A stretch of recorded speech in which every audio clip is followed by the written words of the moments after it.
Welcome to the Breath of Life podcast. I'm Yulia.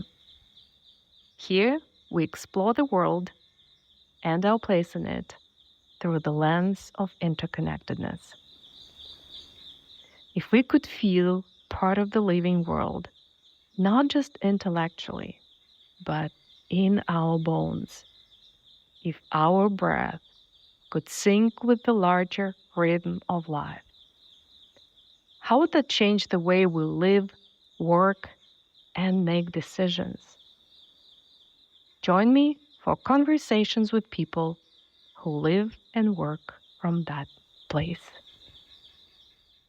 Hello, and welcome to another episode of the Breath of Life podcast. And I'm here today with Wendy Peterman, and we're going to be talking about the power of forest to teach about regeneration.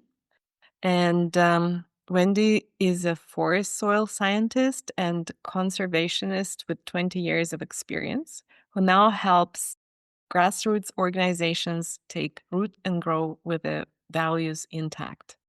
Thank you very much, Wendy, for making the time. Absolutely. Thank you so much for having me. I'm super excited because this topic, everything that has to do with environment, especially this angle that you take, what can we learn from forests, and how do they model for us solving various problems that we are trying to solve. But let's start by learning more about you. Can you share how you came to this moment? And I'm sure there have been plenty of things because you do have so much experience. You've done a lot, but maybe about the things that really shaped.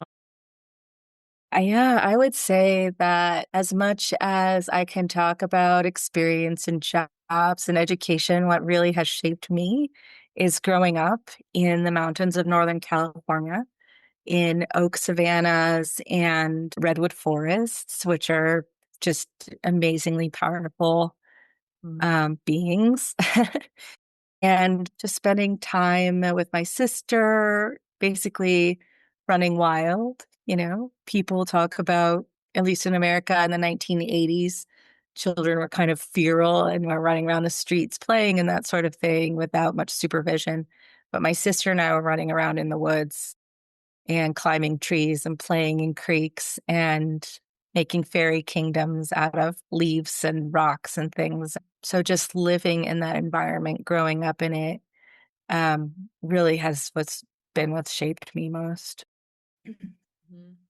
The way you describe it, it sounds nostalgic because I grew up not in the woods, not in the forest, but in a village where I spent a lot of time with my grandparents. I just running around, digging dirt, like feeling wild. And I'm a little sad for my own kids that they didn't really get to do that to the extent that I did. Yeah, it's really, there's an author called Richard Louv who talks about nature deficit disorder. And I really feel like, at least in our country and probably most places where there are big cities and that are getting bigger and bigger, that people are experiencing that and they don't know. They have a lot of anxiety, a lot of disconnection, anger these days, separation. And I just don't think they really understand or have any clue that it's really that distance from nature that is causing that. Mm. So, what is it that this kind of childhood gifted to you? How did it shape you?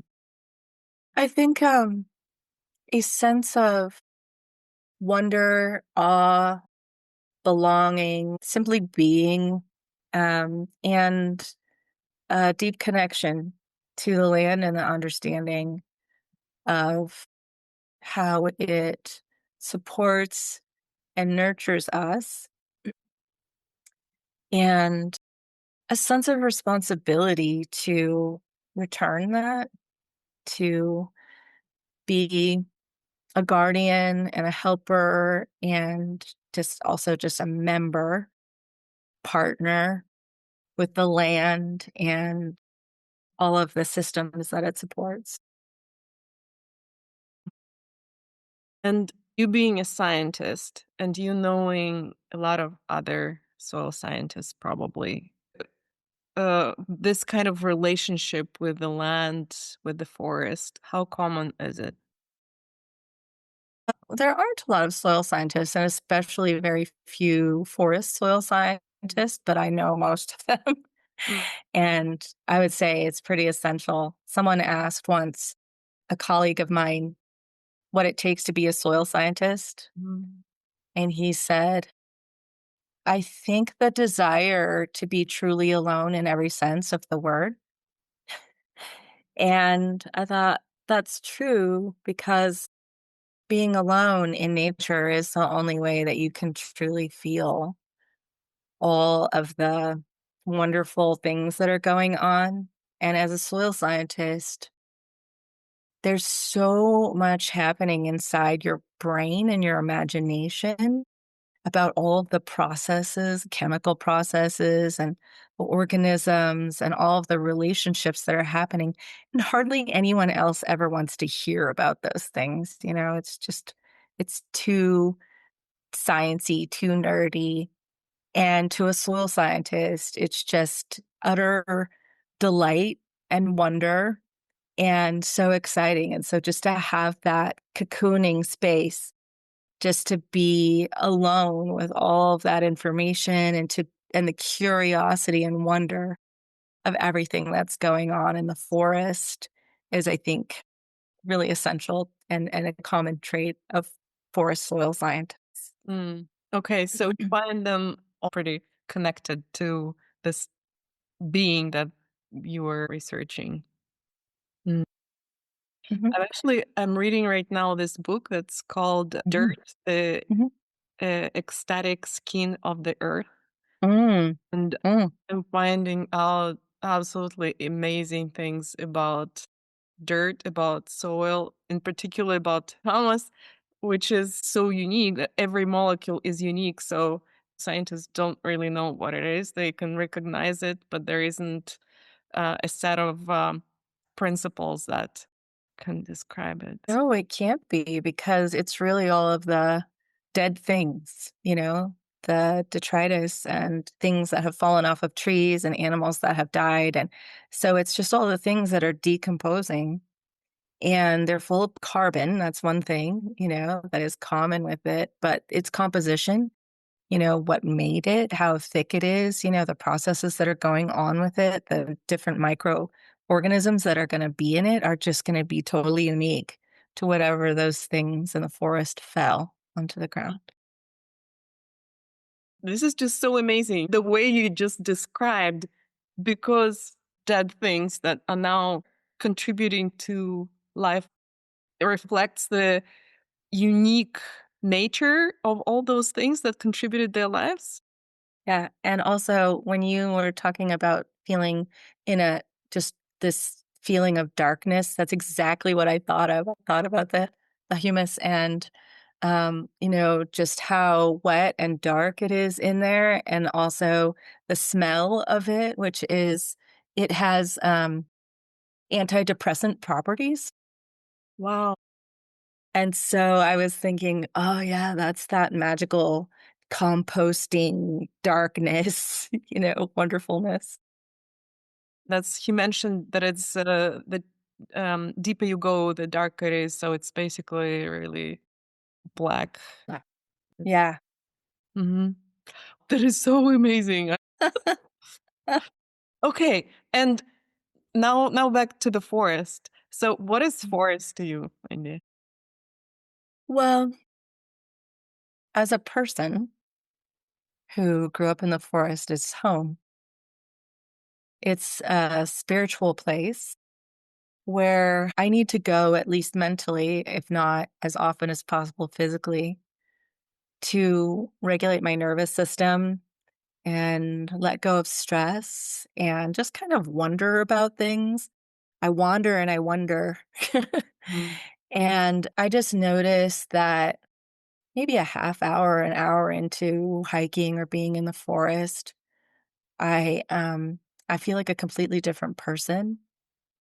and I feel extremely calm and quiet inside, and like my moments have expanded and they can include so much more, which is ironic because before they were including so much chaos and people needing things and conversations and meetings and that sort of thing. But when I'm in the forest, they include, the light and the shadows and all the plants and the rocks and the mosses and the tiny things and that sort of thing. And so it's a wonderful place to just calm down, reconnect, and feel energized and relaxed for going back and facing the rest of the world and people that is really chaotic. As a scientist, it's a very complex system. The more you know about it, the more you don't know. It's infinitely complex. And everywhere you look, there's, another complex system. So it's like fractal. So, there's the big system, there's the big trees, there are the things you can see. And then, there are sometimes up in redwood trees, there are soils that form up there in the connections between the branches and the trunk of the tree. And there are whole systems living in there and things that are growing in there and animals that are making their habitat. And some of those animals have been there so long in an old growth forest that they can only live in that situation, which is awesome. And, there are bats in caves and rocks and things you can't see, but the more you know about it and the more you talk to other scientists who are specialists, the more you realize there's just more and more and more and more going on there. And that there's so many relationships happening. And that things aren't just about themselves, they're all about each other. They're all using the nutrients, they're all sharing them, they're all supporting each other. You know, like animals take care of each other in different species. They're not just like I'm this species and I'm out against all of the other ones. They're all interconnected. So that's a pretty awesome thing about forests, I think. Mhm. Okay, so forests are those complex systems that humans are obsessed about in decision making. Oh, that's what they say anyway. Hmm. And I'm just curious about the significance of this very emotional connection. That's as if you are mm, treating or seeing or sensing forest as a living being, with you being a scientist. Or does it impact your work? Historically, it's been interesting because scientists who work in land management like I have, who have to represent, a natural resource and protect it and advocate for it, with human activities. Often there's usually an us against them kind of mentality. Like the foresters are bad, they're trying to extract things, they're trying to ruin everything, and it's all about money. And then the scientists are, passionate about their resource. It's the most important thing in the world, and they have to fight everybody, including the other natural resources, for theirs to be the best and most important. And all of those people together have to fight the forest managers. And I don't see it that way. I see it as we're all a team, and I may be on at any given time, I may be on the aquatics team that maybe has 3 people on it. And we're talking about not wanting soil or dirt or sediments or whatever to get into streams where there are listed fish, really important fish species that they're trying to protect. And so that might be a perspective that I have and that I know and that I'm, trying to help other people understand. But then also I'm on the team that is the natural resource people in general. So I need to know and I'm interested in what's happening with the wildlife people, why they need to protect a certain bird in this situation. what is going on there, and the cultural people who are trying to protect the artifacts of the Native Americans that are entrusted to us on public land, and the botanist who, has rare plants and lichens and things like that that they want to protect. And so it's important to me to be, you know, interacting and understanding and relating with all of those people as well. And the engineers who are trying to build roads and, that sort of thing. So it's really important for me to understand everything, the needs of the silviculturalist and the person who is trying to make the plans for which trees to take out and that sort of thing. And then the economics of the situation and how the local community. So it keeps getting bigger and bigger and bigger. And so, like, I'm a member of this very small team, I'm a member of the larger team, I'm a member of my district or the area that we're doing, I'm a member of the forest, and a member of the agency, right? And so I'm on all of those teams. And so at any given time, I'm bringing that whole picture and not just, I'm a soil scientist, I care about soils and nobody better damage them, and mine's the most important. Mine is the one that underlies all of it and supports everything. And saying that is sometimes offensive to people because they're in this place of my resource super important. And, you know, you can't say yours is more important. I wouldn't say mine is more important. I would just say it is part of everything. And so it makes sense for me to be relating to everybody and understanding how my resource connects to theirs and what they need. And so for me, it my relationship, my emotional connection to the forest, number 1, makes me passionate about being there in the first place, always being in the forest and wanting to connect with it and do my work there, but also with the other people who really care about it. They're passionate about it also. They may be focused on and passionate about one aspect, but all of those aspects are essentially we're a group of people who are representing the different systems, and we have our own system as humans. And the more present and calm and open I can be to their perspectives and their needs, the more likely we are to have really well thought out, well rounded, and respectful solutions to things. So I'm gonna maybe be biased now by asking these questions, but how this super holistic approach in science or in the space where you're from?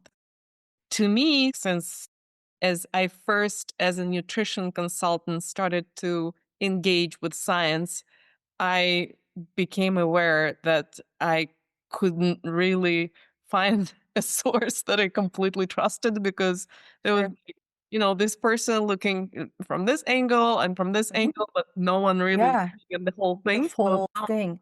I wonder how common this is. Well, I don't think it's very common. I think it's very most common for people to be siloed, to be totally focused on their thing. I had someone recently send me an article telling me I should also be this way. He didn't like the word holistic. He didn't like the word healthy. He didn't like the word degraded. He felt like, and this is common, I think, in the generations before, but I think that we're realizing this is the problem and what has gotten us where we are is this being separated and thinking only logically and only in your, area of expertise and just getting so, wrapped up in that and what we call ivory tower, essentially, where all you have is theoretical knowledge, and you couldn't really go into the forest or the real world or with other people and have a real conversation that brings the truth of the situation, which is that it's messy and it's convoluted and it's interconnected. And it doesn't make any sense to be, like they describe so often, specialists, like being in a room with an elephant and asking the scientists to describe, the elephant, and they'll describe the piece of it that is nearest them, and not walk around the entire elephant and get a consensus of what a whole elephant is. And that's the same thing when people are so focused on their own perspective and their own area of science and being logical and rational and only providing the facts. Well, what are the facts really in this situation? It's essentially, you know, someone also accused me of making ecology into a religion by being so emotionally connected to it and talking about my emotional regulation and spiritual connection to it. And I just am thinking the problem is that people have disconnected to it and we're treating it like it's a machine with parts that you can fix. And even that, I have a friend who told me recently that the space shuttle takes 400,000 people to make all of the pieces and parts that go together. So even if you are working on a machine, you have to know how those things fit together. You have to collaborate. You could be an expert in one little piece that's super important, but you have to know how it works with the other pieces. And if it doesn't, then the space shuttle is not going to work. And we've seen that happen. So people can imagine that their own little ideas in their own little world are the most important or that that's only what they should pay attention to, but that's really, I think, a fantasy, and I think it breeds a lot of problems about why we're treating the land and, our world as if it doesn't matter and as if we don't belong to it and as if there's not something important about our actual relationship and connection to it. Yeah. Yeah, I think, if you're not emotional and if you being a human whose one of the main drivers for everything in life is empathy. If Yeah. you don't allow yourself to see a living being in trees and forests, then there isn't going to be empathy. And if there isn't empathy, then it's all going to be driven by, some rational, imaginative, cognitive, Yeah. Yeah. yeah, speculations, I guess, because they also Yes. been disconnected from the system itself. Yeah. Mm. Yeah. That's what I think. Mm.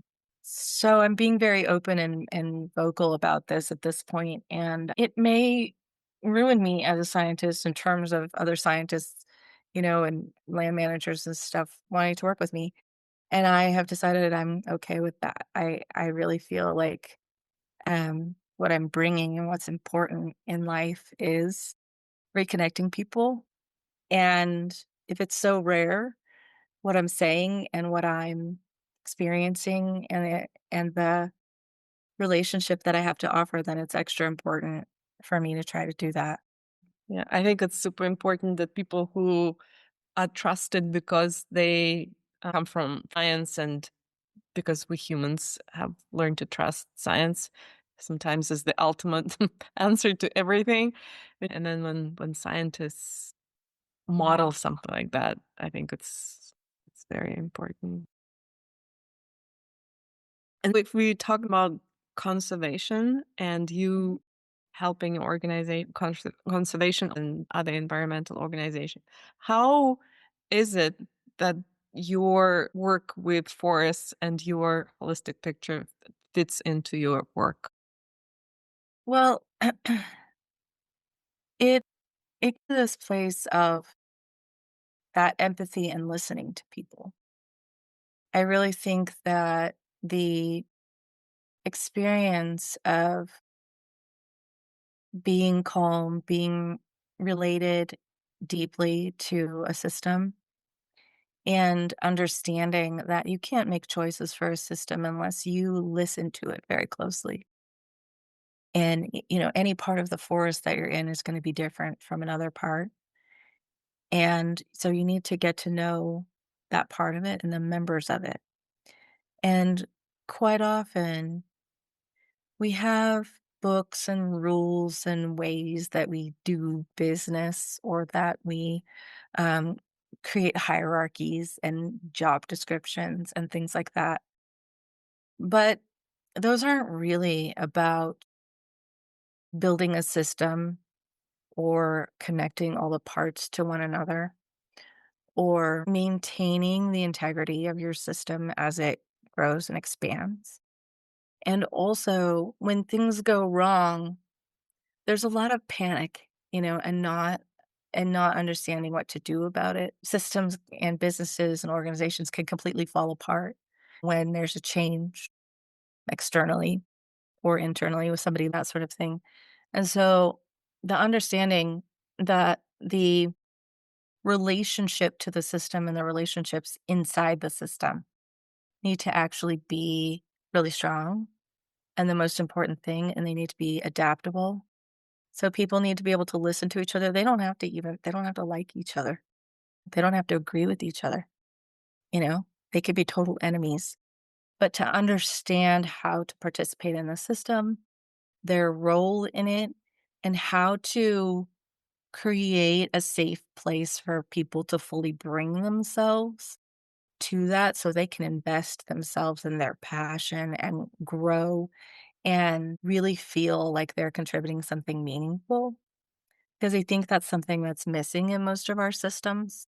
And when people are starting a conservation organization or something to try to help people connect or something that is related to saving democracy or whatever the people are doing that I'm working with right now or empowering women and youth, they are coming with so much passion.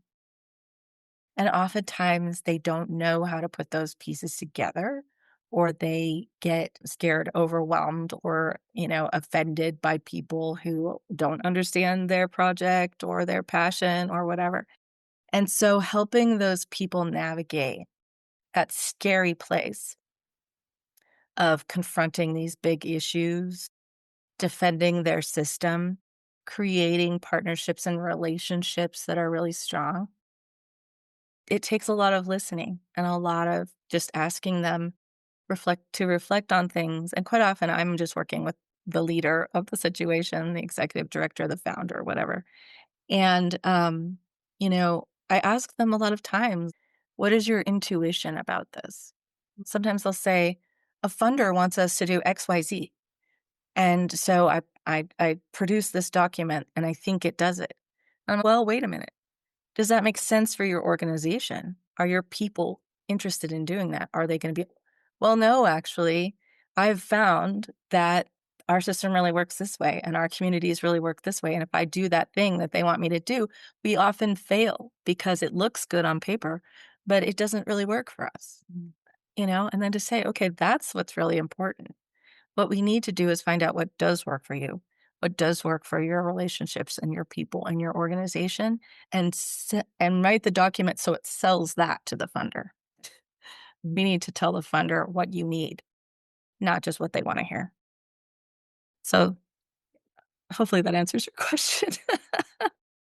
Yes, something actually came up about how funding can be such a major factor in how companies and NGOs work. I've heard a couple of stories here about startups who got funding, VC funding, and their intention was to make their company a force for good. If you know, and, it just wasn't possible. For one, he just had to, jump off and, leave the company, and no matter, what he promised to the VCs in return for their investment, is It's really hard sometimes, a lot of a lot of leadership takes a lot of courage.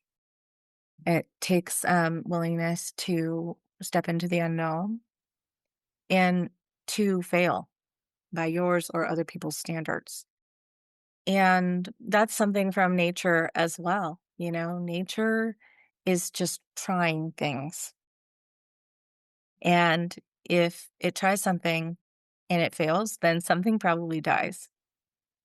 And if it succeeds, then they know that's a good thing to move forward with. And it just keeps doing that and doing that and doing that until things just are incredibly complex. And each thing is doing its role and trying its way. And then when conditions change, maybe they have to start that stuff over and they have to try something different.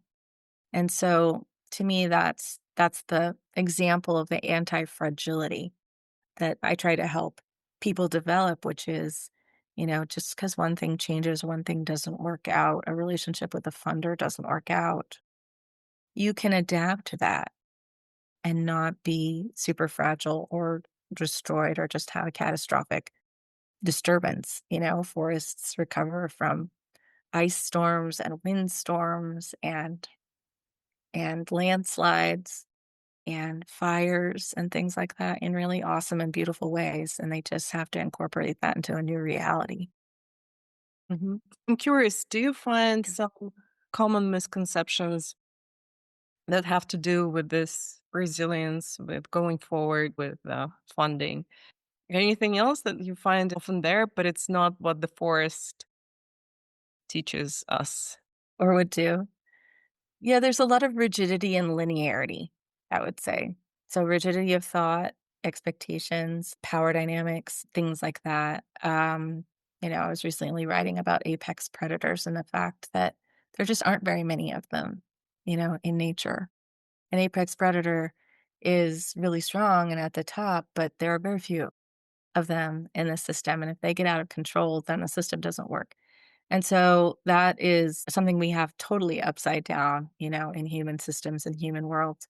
And also things are very linear. You go from this job and maybe you grow your skills and your popularity, whatever, and you go to this next one. And then you grow your skills and your popularity in that one or your power or whatever, and then you go to this one. And you keep going up the ladder until they say you're promoted to your point of incompetence or whatever. How is that a functioning system? How does that work? You know? And so this idea that maybe things are not so linear, that they are lateral, that they're interconnected, that your role affects the roles of the people around you, that you have relationships, you need to consider the other people, listen to them, be vulnerable, that sort of thing, allow, change and, maybe someone doesn't have the word leader in their role. In the Forest Service, we have this idea of leading from where you are. Mm. And so you step into your day and your team and everything as a member and as an equal. But when a moment arises where you have an idea or you have a piece of expertise to offer or you have a different perspective, you step up and offer it. You take leadership of that conversation, that moment, that activity, and then you step back into your normal operation. And I think that's very unusual. I think that's in nature, things go dormant, other things come alive. During different seasons. Some things are not functioning very strongly or doing a lot. The trees, which seem to be the dominant things in the forest, go dormant maybe, or they take some time off and something else in the forest thrives during that time. And, it seems to be the dominant species or thing going on. So that ability for things to sort of take seasons and time off and to recover and regenerate and let something else, take the stage isn't very common, I think, in human organization. That is quite a radical idea. That sounds. And I would also assume that it involves seasonality for other people. For example, right now we're in the dark season, and just naturally, we also want to be in sync with the seasonal rhythm and maybe not so productive, so energetic all the time. But Yeah. who cares, right? No one cares. You just wake Go, up go, and go. you do your thing. Hmm. Yeah. But I was very curious, the first thing that you said about predators. Can you talk a little bit more about that? Well, sure. So in my forest, for example, um, there aren't a lot of really big predators, but I would say the ones that I have personally encountered were wolves, mountain lions, coyotes, and maybe bears. People are always afraid of bears, but, all of the ones I've seen in the woods have been running the other way as fast as they possibly could. Um, I've had to tell firefighters not to share their lunch with bears, so they're not so scary. But, wolves, they are they really struggle, and a lot of places, like, I've worked on projects where they're trying to reintroduce wolves into a system, and they're really important because if you don't have them, then deer and elk and other kinds of, prey animals just kinda get out of control, and then they're over consuming and, eating too much of the vegetation, and so they're really, really key and important, apex predators are. If you have a lot of ranchers that, we hear, let ranchers run their cattle in the forest, which, sometimes is totally fine, sometimes it's helpful, and sometimes it's very destructive. But they will start wanting to kill, shoot, whatever, the wolves, because it's threatening their livestock and their finances and stuff like that. So it's a very careful thing.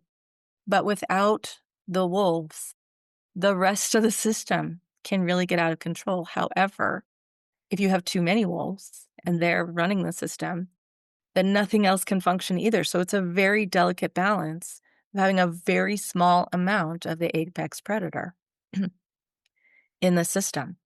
Mountain lions are solitary. You don't have very many mountain lions.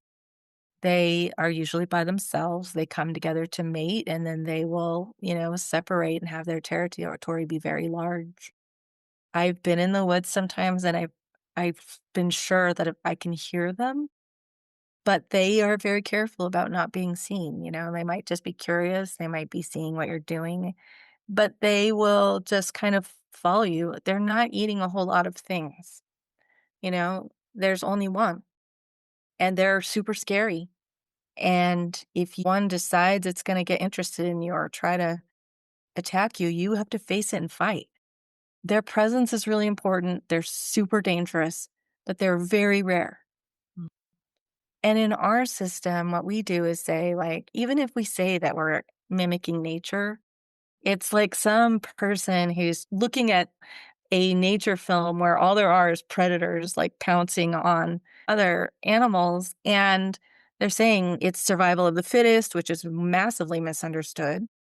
And, we have to go out there and conquer and dominate, and those are the people that are rising. In management, I wouldn't say that they're leaders, especially because my version of a leader is someone who listens and cares and understands the system and supports it, rather than somebody who's just trying to dominate it, and control and take, take, take, take from it. So our main model that we have of business, what historically we're trained to do in business, in politics, and that sort of thing is not to have relationships, not to understand each other, not to support the health of the system, but to take, take, take control and dominate the system. And that's why we're out of sync. And for me, when I'm looking at it and I look at society today, I look at people who are doing this, I think, why? What's the point? Is this really adding value to your life or the life, like, do you have meaning in this? Or are you just really lonely and scared all the time and trying to fill it with all of this busyness and money?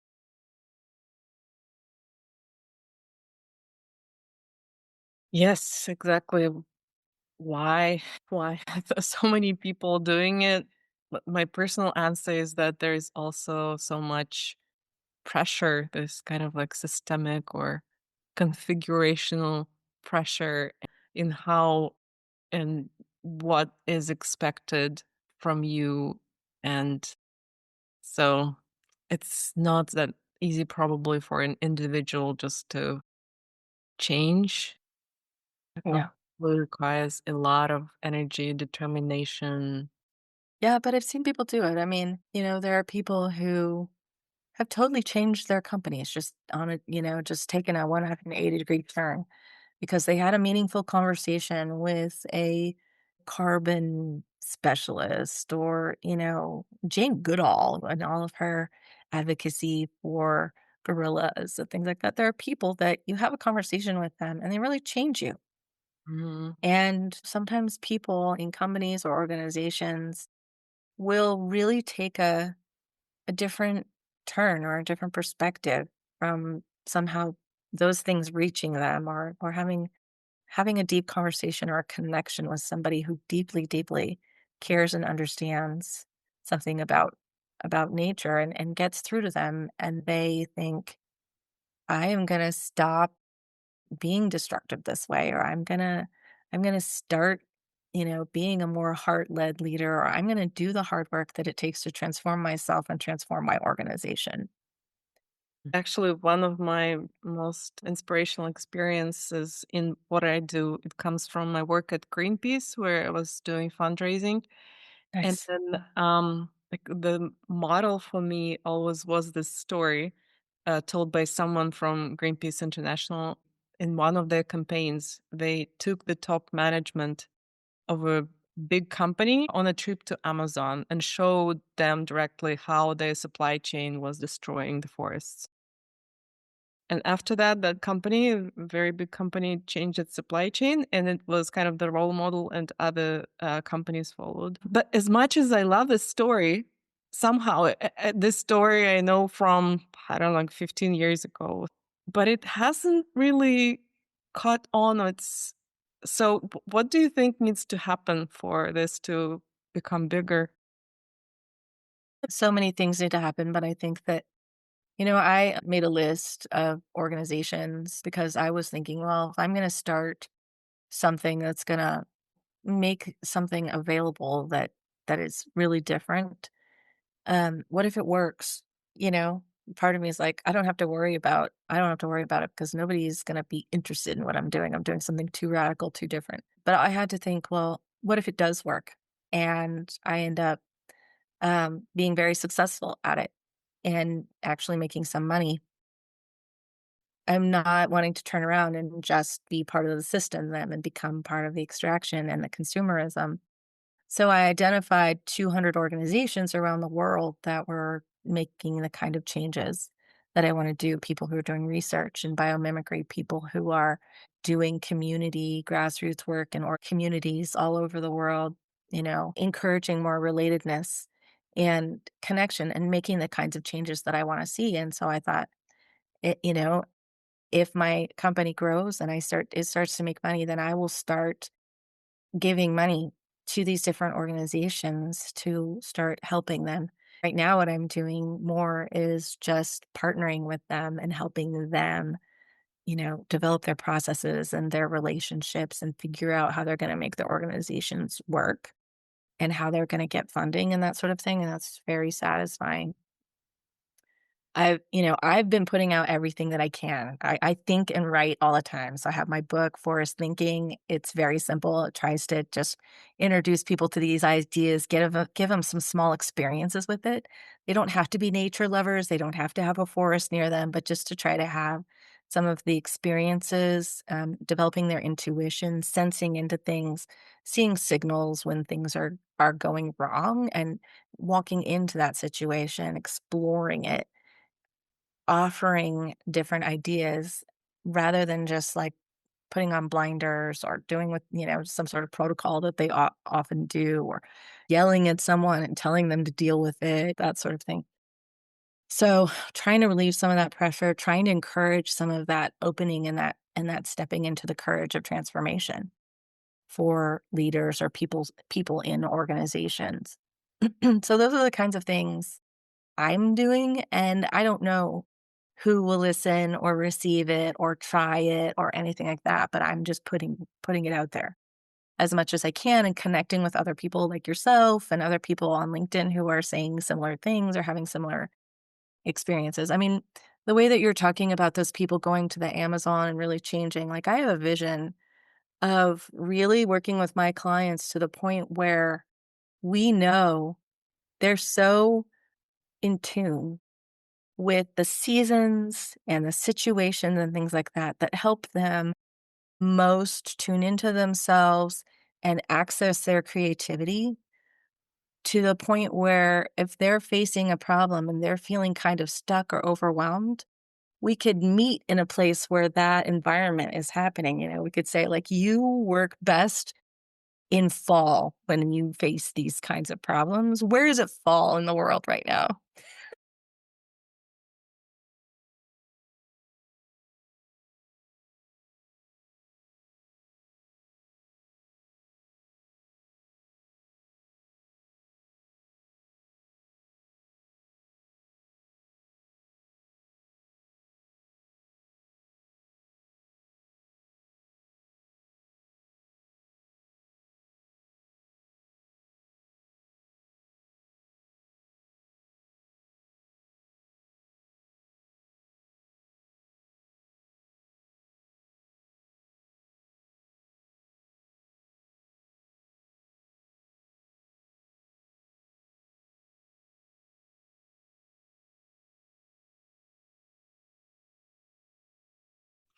I mean, I don't think it's a fantasy. I think it makes so much sense. I've been part of this community that's called World Makers, and it's run by two creativity professors from Canada. And they say, well, there is no hero mode of creativity because Mm, we're co-creating all the time. And who is the ultimate creator, the master in creativity? Nature. Things are being created as you mentioned at the beginning all the time. And so who else can teach us? And why do we think that we are, or whatever, big enough, smart enough to be these heroes who are going to save this huge, magnificent system? As someone else said recently, like, do you think you're a human or you're a god? right. I think that really is it. And that again, to me, says that disconnection, Mhm. that total lack of understanding and emotional disconnection and lack of realization that you are part of this. This is what made you possible. Billions of years ago, there was not enough oxygen, in the atmosphere. There's not very much oxygen in the atmosphere as it is, but it's mostly nitrogen.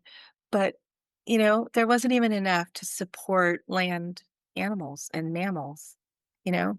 And billions of algae that were photosynthesizing in the ocean exhaled enough oxygen to make it possible for animals to start moving on land and breathing the air, and for mammals to evolve and then humans to evolve. How special and miraculous is that, and humbling? Mhm. And if we overuse it and we hurt it and we destroy it for our own survival, it won't care. It'll just keep going and create something else, Mhm. you know? And so it's really us and our survival and our perpetuation as a species and our uniqueness that I wish we would focus on and connect with each other and work on and understand better Mhm. than all of this take, take, take, extract, extract, extract, win, win, win. That's actually killing us as communities, as individuals, as people, as organizations. It's really not, I don't think, supporting us.